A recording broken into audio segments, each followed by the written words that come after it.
شعور زندہ دل بزرگوں، شیر دل جوانوں، پھول دل ننے منے بھائیوں، طالب علم ساتھی، ممتا دینا لبریز اسلامی روحانی پردہ نشین عزت مآب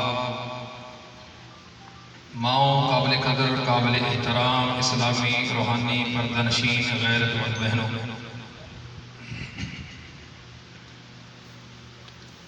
اللہ رب الرحمن نے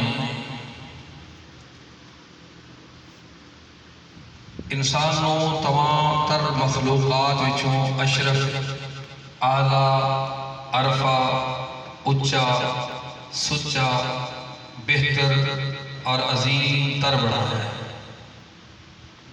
والتین والزیتون وطور سینین وہذا البلد الامین، چار قسموں اٹھا کے لام تقیدہ، قد تقیدہ، دو تقیدہ لگ جان تے پھر قسم دا معنی پیدا ہو جاتا ہے، یعنی پانچ قسموں اٹھا کے فرمایا خلقنا الانسان فی احسن تقویم، میں انسان کو بڑا ہی اچھا، بڑا ہی اعلیٰ، بڑا ہی خوبصورت، بڑا ہی سچا، بڑا ہی اونچا بنایا ہے۔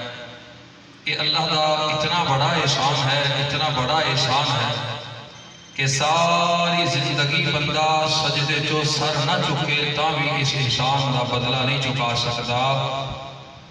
جو میں یہ نہیں ہے نا، مگر اس تو بعد اللہ نے کوئی اور احسان کیتا ہے جو اس تو بھی بڑا ہے۔ انسان حیوان ہے جو خواہشات، جو تمنا، جو آرزواں حیوان اندر نے، وہی انسان اندر نے۔ وہ بھی سوندا ہے، یہ بھی سوندا ہے، وہ بھی جاگتا ہے، یہ بھی جاگتا ہے، وہ بھی بچے پیدا کرتا ہے، یہ بھی بچے پیدا کرتا ہے، وہ بھی اپنا ٹھکانہ بناتا ہے، یہ بھی اپنا ٹھکانہ بناتا ہے۔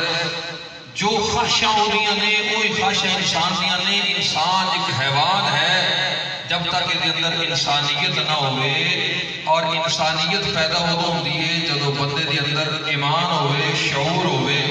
اللہ نے اس کو بڑا احسان کیتا ہے کہ سانوں مسلمان بنا۔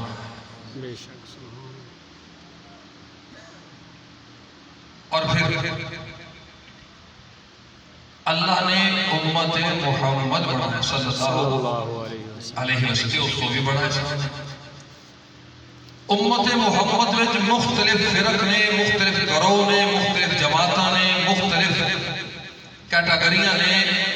اللہ نے ایک اپنے سامنے جھکن والے یک طرفہ حنیفہ مسلمہ او مسلمان بنایا ہے جڑی تعریف رب نے اپنے قرآن اندر جناب ابراہیم علیہ السلام دی دیتی ہے، جڑی تعریف اللہ نے قرآن اندر اپنے انبیاء دی صفت بیان کی ہے نا، میرے نبی کیسے مسلمان سن، سانو اللہ نے ویسا عقیدہ نصیب کیتا ہے، اس کو بھی بڑا ہے۔ سبحان اللہ، کیوں بھئی ہے کہ نہیں؟ بے شک۔ الغرض اگر اللہ دے ان احسانات نو گنتے جائیے، شمار کرتے جائیے، دن گزر جان، راتاں بیت جان، ہفتے، مہینے، سال، کائنات ختم ہو سکتی ہے، گنتی دا نظام ختم ہو سکتا ہے، الجبر، ریاضیاں، یہ سسٹم، یہ نظام